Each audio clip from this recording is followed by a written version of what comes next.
Hola amigos y bienvenidos a un nuevo vídeo del canal de Llega Experimentos. Estas figuritas que veis las he hecho con una impresora 3D de resina. La primera vez que hago este tipo de experimento, de vídeo, porque siempre las he tenido de filamento o las he traído de filamento al canal. Pero en este caso, oye, pues dije, vamos a ver qué tal esto de imprimir en resina. Y ostras, pues ya os puedo decir que una sorpresa muy gratificante, porque realmente es muy sencillo. Aquí veis la impresora, que es más pequeña que las típicas de filamento. Ahora, también hay que decir, lo que vamos a imprimir siempre será algo más pequeño. Y la máquina que estáis viendo, el desempaquetado y el montaje, es la Geeetech Alkyd, que os tengo que decir que a día de hoy, cuando estoy grabando el vídeo, está por debajo de 100 euros, $100, una impresora de resina que es suficientemente buena como para hacer impresiones de calidad. El montaje, como veis, súper sencillo. Ponemos la cubeta, esta es la base donde se van a imprimir,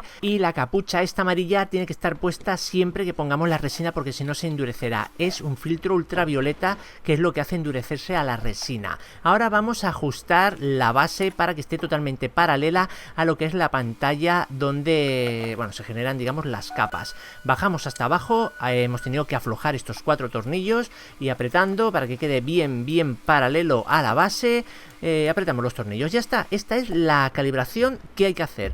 Súper sencillo. Ahora subimos la base, ya podemos poner la cubeta, pero antes yo aconsejo limpiar de polvo muy bien, porque puede quedar alguna mota y eso va a hacer que luego las capas no queden como corresponde. Pensad que las figuritas que vayamos a imprimir son de mucho detalle, así que cualquier imperfección o mota o pelo que se nos quede, bueno, va a echar un poquito a perder nuestro trabajo. Esto es la resina, ojito, siempre con guantes, es tóxico, es corrosivo, así que mucho cuidado. Por el resto, sinceramente, una impresora que a mí me ha sorprendido, así que os invito a ver el siguiente vídeo donde hago las figuritas. Os vais a quedar alucinados porque las hace bastante rápido y además, como veréis, con una calidad insuperable.